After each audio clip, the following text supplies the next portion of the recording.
बिस्मिल्लाहिर्रहमानिर्रहीम। कुर्बानी के बारे में मिर्ज़ा मोहम्मद अली जेहलमी का एक बहुत बड़ा दजल फरेब। मिर्ज़ा मोहम्मद अली जेहलमी ये कहते हैं कि पूरे घराने में से अगर एक बंदे ने कुर्बानी कर ली तो ये सब की तरफ से अदा हो जाएगी। और बकौल मिर्ज़ा मोहम्मद अली जेहलमी कुर्बानी ये उलमा की तरफ से अवाम के ऊपर ठोंस दी गई है। कुर्बानी अवाम के ऊपर उलमा ने ज़बरदस्ती ठोंस दी है, ये हर एक के ऊपर वाजिब नहीं है। मैं मिर्ज़ा मोहम्मद अली जेहलमी को ये कहना चाहता हूँ कि खुदा के खौफ से डर।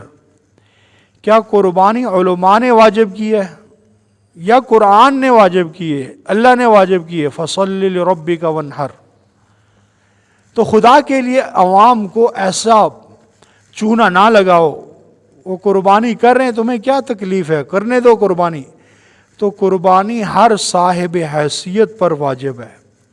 चाहे घर के अंदर 5 भाई हैं, अलग अलग कमाते हैं, हर एक के ऊपर बनती है, हर एक के वाजिब है, हर एक का अपना अपना निज़ाम है।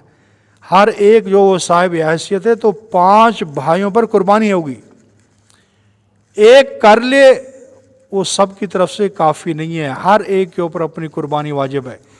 इसलिए मिर्ज़ा मोहम्मद अली जेहलमी के फितना से बचते हुए जो कुर्बानी के अहकामात हैं, हर साहिब हैसियत, अगर मियाँ बीवी हैं, मियाँ अलग कमाता है, बीवी अलग कमाती है, इसी तरह घर के अंदर अगर बीवी के ज़ेवरात हैं जो उसकी मिल्कियत में हैं, सोने या चांदी के ज़ेवरात हैं, उनकी कीमत अगर निसाब को पहुंच जाती है तो बीवी पर अलग कुर्बानी है, और शौहर की अगर वो साहिब निसाब हो गया तो उसके ऊपर अलग कुर्बानी है। एक की तरफ से सबको काफ़ी नहीं है।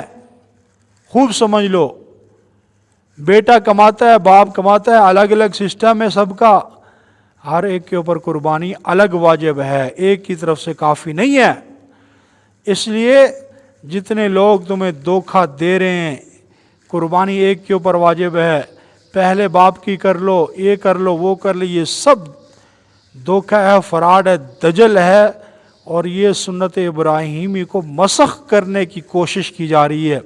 लेकिन याद रखो कि तुम सुन्नत इब्राहीमी के आगे जितनी भी दीवारें खड़ी करोगे, इंशाअल्लाहुल अज़ीज़ अल्लाह तुम्हारी इन दीवारों को गिरा देगा, तोड़ देगा, और सुन्नत इब्राहीमी क़यामत की सुबह तक इंशाअल्लाह ये उम्मत मुस्लिमा सुन्नत इब्राहीमी को अदा करती रहेगी। अल्लाह हम सब को तौफीक अता